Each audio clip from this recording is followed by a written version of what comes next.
everyone, it's Roger and James here from the DisKingdom Podcast. In this episode, we're going to be talking about comic books and kind of something that we've been doing with kind of video games occasionally as well. Like, we're going to start doing this a little bit more regularly, I think, as well, where we're just going to talk about what we've been reading.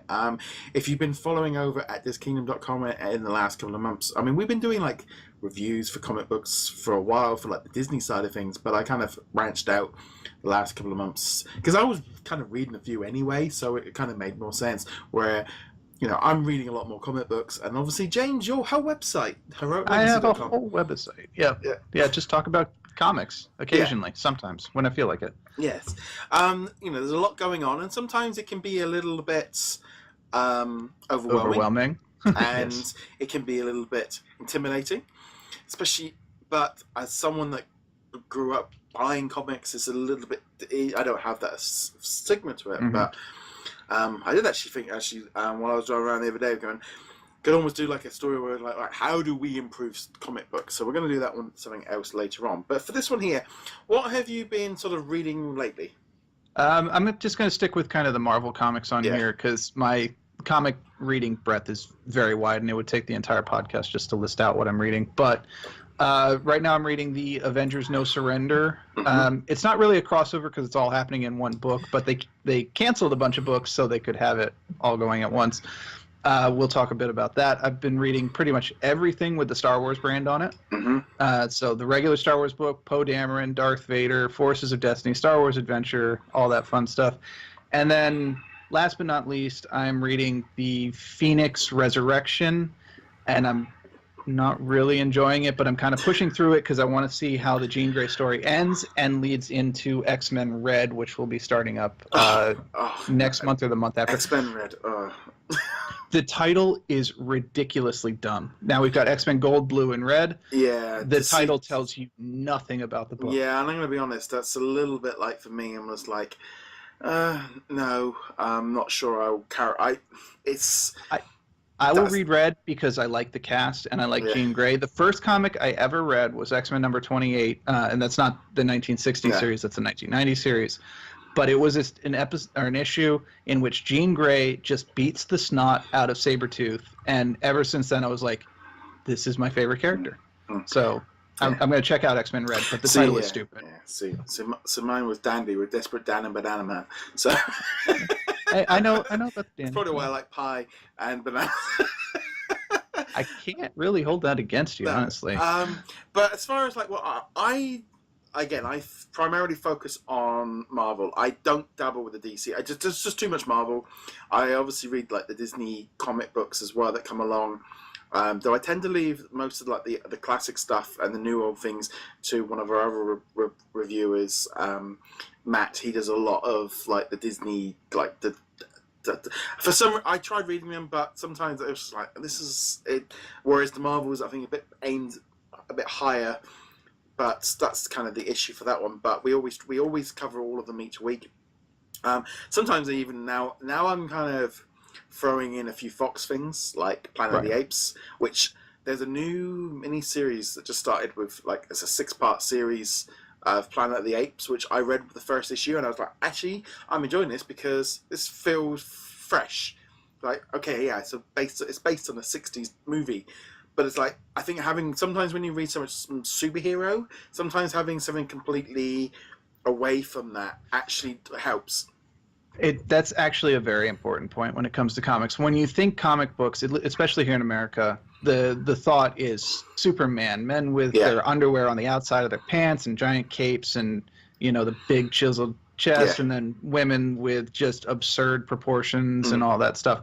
That is really just a genre. The comics is so much more. Walking Dead was based on a comic series, you know, over Constantine. Constantine. I mean, technically a superhero book because it's in the DC universe, Lucifer, but it's Lucifer also. I mean, it's about exactly who you think it's about. It's a very different take on the character. It's not like the Fox television series, which I do like. Though it's an okay show, but its relationship to the comic is non-existent at all. So, but we've also got things like There's the new Aliens comic book that I'm really excited about. But that's all the Fox stuff. But right now, primarily, I'm trying to read the core titles. So I have been reading No Surrender, the Avengers main story. I have been doing the X-Men, the Jean Grey stuff. Right, the Phoenix Resurrection. Yeah, also been reading Mighty Thor. That one. Oh yes, Mighty Thor's fantastic. That one's really good at the minute. It's really ramping up to its ending too. Yeah, no, it's really weird because that was like the one. It's like, I'm not really sure about this. I never gelled with the idea of them changing Thor. It's like he's just, it's Thor's Thor. That's just in my. And they changed it to female one, and they never bothered. And for some reason, it was like episode 700, like jump in. So I jumped in right at the very, very end, and I'm going, wow, this is a really good, really working well. So that's one of my highlights. I would absolutely recommend, not just to you, but to anyone who's kind of interested in reading more Thor stories, check out the beginning of his run. It's called Thor, God of Thunder. It was a 24-issue series. It started before this. It was the Thor that the Chris Hemsworth version of Thor. It leads up to Mighty Thor, which is the current version, the woman version. The entire thing reads as one giant epic, and it is fantastic from beginning to end. There's maybe like one or two missteps in the middle, but overall, it's going to go down as one of the best Thor stories. It's going to go up there. It's going to be up there with the Simonson run, which is what a lot of Thor Ragnarok was based on. It's definitely kind of cool because I didn't really expect myself to be jumping into this, but I've been enjoying that one. I'm trying to think what else I've been enjoying. Because this is the thing, I try to pick a few each week. I keep up with all the Star Wars ones as well, because that's, again, a palate cleanser sometimes. That mixes it up a little bit. Right. I've not really been too keen with this Jeddah. That's just been jumping around. The Jeddah arc. The Jeddah arc has been such a wasted opportunity. They could have done so much with this. Now, I do like the idea that Jeddah has basically been completely cored by the Death Star. It wasn't just that one city that got blown up. It cut right to the middle, and the planet is still dead. It just didn't die the way that Alderaan died. I like that. Everything else in this just feels a little blah. Yeah, I mean, it's a bit. The trouble is with Star Wars, in some ways, is that because they went back in time, you kind of know everything's going to be all right and where it's going, and whereas sometimes doing something different allows them a bit more space. So I like reading them. Like the Poe Dameron one is sort of set much more modern with what's going on now, which I think is a little bit better in some respects because that comic book's actually more just become the new trilogy book. Right, and I think Poe Dameron is going to make the jump soon. Right now, it's taking place in the build-up to The Force Awakens. He's hunting for Lor Santeca, the old guy from the beginning of the movie. Yeah. And then I think either with issue 25 or issue 26, they're going to jump to what Black Squadron was doing during the events of the Jedi. And I'm really looking forward to seeing that because that's going to have like Snap Wexley and some of the other characters who are not dead. Contrary to what the movie might suggest, so I'm very much looking forward to seeing where Black Squadron is at in this case. I also quite like the Darth Vader one because that's set like way when he's still conflicted, even as Darth Vader. That's kind of an interesting. And again, I do think like Disney are really kind of grasping this thing now of going, they aren't jettisoning the prequels into history. They seem to be actually going, no, they are popular with a generation. And we're going to continue to flesh out this and fill in the gap between the two. And, we've got new toys coming and stuff, new Lego, Rebels. They feel like they're actually going, no, we're actually going to try and do a little bit more with this. And I really like the last few issues of that one. Darth Vader has been very good. And it's important to specify there have actually been two Darth Vader comics. There was one that launched when Disney first started, or Marvel first started putting them out. That was 25 issues long. That was really good. It also introduced the Dr. Aphra character, who's got her own comic right now. Both of the Darth Vader comics, the one that's coming out right now and the one that started in 2015, are fantastic, and both of them I would highly recommend to any Star Wars fan. Yeah, see, I mean, for me, I have this thing of really, I've kind of gone into this thing of like, I'm trying to read one a day. And it's kind of that situation of I will sit down in the evening and I will just read one. There's a couple of quid, it's a cup of coffee, it's a 15-20 minute read. And I feel like if I just do one a day, it kind of I don't feel like I'm getting overwhelmed. I don't feel like I'm getting. Sometimes I'll take a punt on something fresh, especially if it's like number one, a new start. I will try something. Some things I've liked, some things I've not liked. The Spider-Man, I've tried that. The Amazing, that doesn't seem. I think sometimes if you jump in too weird episode, you're like, I don't really know what's going on. I don't really like what's happening here. I'm jumping back out again. So number ones are always like a nice get in, like it, or don't get out. They try to be anyway. So sometimes they don't succeed in that. But yeah, like there was a DC comic actually that came out recently called Damage. I think this was a week or two ago, and I read the first issue of that, and I had no idea what the heck was going on in that comic. DC's actually putting out some good comics right now, but we'll leave this on Marvel for now, or Marvel and Fox for now anyway. But yeah, number ones are always easiest, and it's fun having the ongoing series. It's fun having Avengers 675 because there's a feeling of weight and history to it. But at the same time, I love those little 5-issue series. Yeah. Well, Marvel's been doing a good job putting out little Star Wars stories. We had the Darth Maul one late last year, for instance. And I always the thing is as well is obviously like as far as like reviewing and stuff. Sometimes it's like right, I'm jumping in at this Black Avengers. I only jumped in at the start of this new story, so instantly then that's a 16-week story of unless it really goes bad and I'm out. Well, that's now going to be that's me now locked in for 16 weeks. And then, throw in a Star Wars title and then you throw in something else and be like recently, I think between No Surrender and X-Men, that feels like that's been like quite a dominant storyline. And I've probably not tried like Inhumans 1 or something like that. I feel like, oh no, I've got too much on other stuff to read, so I don't jump into it. Yeah. And that is the comics fan, problem. Yes.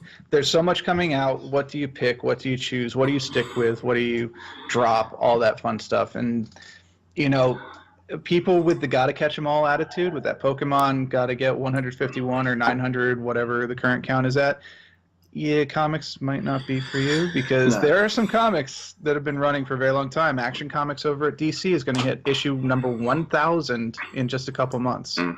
I always would say now, if you're in that territory where you are just plowing through comic books, jump into Marvel Unlimited, and you are going to get them all every single week, and you get them great. Again, I'm in that situation where I'm obviously doing reviews. They have to be kind of quite new, but also, when I'm putting up stories about new stories, there's been sometimes I'm putting up these stories and I have no idea what this is, and I feel bad that I don't, and I should do. And I mean, I can't keep up with it even. And there's me going, I'm buying 6-7 comic books a week, and I still can't keep up. Amateur. No, I'm just kidding. It is, but then if you're only buying, like right now, if you're only reading Avengers, or if you're only reading, jump in and grab onto 1 or 2 stories and just. But then you might be like, I'll wait for the trade paperback. I'll get the book version, which is I do like this weekly thing. I'll be honest, I am liking this because sometimes I start to go, oh yeah, it's been like 4 or 5 weeks since I've read this. So what's going on here again? Whereas at least like with the X-Men and the Avengers, it's like week in, week out. And right. And I also hated it when they used to do like, right, we've got this story and we're going to go across 10 comic books and here's a guide to what books you need. Right. No, and I like this thing with the Avengers where it's just bang, bang, bang, bang, bang. Yeah, that's what I was talking about with the Avengers. Is even a couple of years ago, this would have been issue number 1 is in Avengers, issue number 2 is in Uncanny Avengers, issue number 3 is in Occupy Avengers, issue number 4 is in a mini-series that we created just for this, issue number 5 will be back in Avengers, etc., etc. Just having it go Avengers 676, 677, 678, etc. is so much easier to remember, much easier to sort. And also, it's like you say, especially when you're like, oh yeah, I'll just buy the Avengers comic, and you go, right, number 1, and you pick up and go, oh, there's been stories going on in the last 3 episodes you didn't know, and you go, what's going on here? I read the last issue and I don't know what's going on. And it's like, I do like, this is where I am liking like the No Surrender thing. I mean, as where I just read it, literally just before we came on air of the last issue, I was like going, okay, this is changing direction of where I thought it was going into, but it took a massive direction shift. Yeah, it kind of feels like sort of Secret Wars Part 3 or something like that. Yeah. And it's this kind of weird thing. There is so much out there, and like I say, you don't need to. If you just go for number ones, one shots, and that's the kind of cool thing sometimes I find with like Star Wars Forces of Destiny or some of the other stuff that's going on right now. Even just one shots, things like that, sometimes are just good little one thing in and out and done. But then there's other ones. I mean, what was the X-Men? What was it? X-Men? And then Gold Annual with the Excalibur one shot? Yeah, that was awful. It's such a weird story because so what we're talking about is X-Men Gold Annual #1, which came out about a month ago. And what it is it has nothing to do with the X-Men. It's about a team called Excalibur, which was the UK division of the X-Men in the early 90s. It had Captain Britain and Shadowcat, who is Kitty Pryde, Nightcrawler, characters like that in it. And there's a lot of nostalgia for that comic because especially the first like 50 issues or so are just really freaking weird, but also really good. But if you come into X-Men Gold Annual #1 and you're like, I've never even heard of Excalibur. I've never read these Excalibur. I can't even imagine what that book must have looked like. Because for me, it was like, oh, this is kind of cool. We're seeing the old Excalibur team, and Megan and Captain Britain are having a baby or had a baby, and there's this old obscure villain who appeared in one issue in 1997 or something showing up. It's like, oh, this is crazy fun. It doesn't make sense, but that's what Excalibur is. But if you're coming in and you're like, what? Why are they in a lighthouse? Who are these people? Well, that was like, the hell is going on? Yeah, the lighthouses bother me, and the fact that they didn't go, we're gonna have a fight. Well, actually, if we just put you on another planet and try to teleport there, that was stupid. That was really. But stupid. then it was like this mini story afterwards with this mum and daughter trying to take photographs of Storm. I'm like, what? Why are we doing this? This just didn't make any sense at all. So I'm going to say this both to you, Roger, and to our listeners. If you see a book and it says annual on it, X-Men annual, Batman annual, whatever annual, just skip it. They are ridiculously stupid throwaway stories 9 times out of 10. And if it happens to be that one time when you actually get a good annual story, people will tell you, and then you can go back and get it instead. Because annuals have given us a couple things. They've given us Rogue. They've given us her powers. There have been a couple of decent stories, but these were stories that happened in the 80s. Mm. There has not been a significant annual story ever since then. I can't even think of one. But then again, the aim of that is it's a nice jumping in point for standalone issues, jump in, see what the characters are like. That's what those things sort of scream to me of just like, jump in, try it, see how you get on with it. And it's like, well, yep, no, that didn't work. No, X-Men Gold annual, and I believe X-Men Blue also had an annual come out either this past week or might be coming out next week, but skip it. Hard skip. Go read something else. Yeah, it is that kind of thing. There's just so much out there, and it's like I said, I'm trying to mix it up a little bit of having, but then once you get in, sometimes it's like, oh, got into a story here. Oh, I like this. So I'm going to keep going. And then it's like, oh, there's something else starting over here, but I'm doing this, and it's you have to cherry pick. And sometimes I'm trying to kind of be like, right, I'm going to keep to a couple of main stories, but then if they're monthly, it makes it a bit easier. And then go, right, I'm just going to pick 1 or 2 random ones a week because of this. And that's where I'm coming into it from the site point of view of let's try the 1s and the 0s because that's a good jumping in point for a review kind of point of view. Whereas part 14 of a story of 16, if you're not already involved, you're out. Wait, why is Captain America a werewolf in this issue? Okay. Yeah, I don't know. There's just so much in it, and there's a lot of fun to be had with it. But you've also, there's a number of ways you can invest it, and you could read them on Comixology.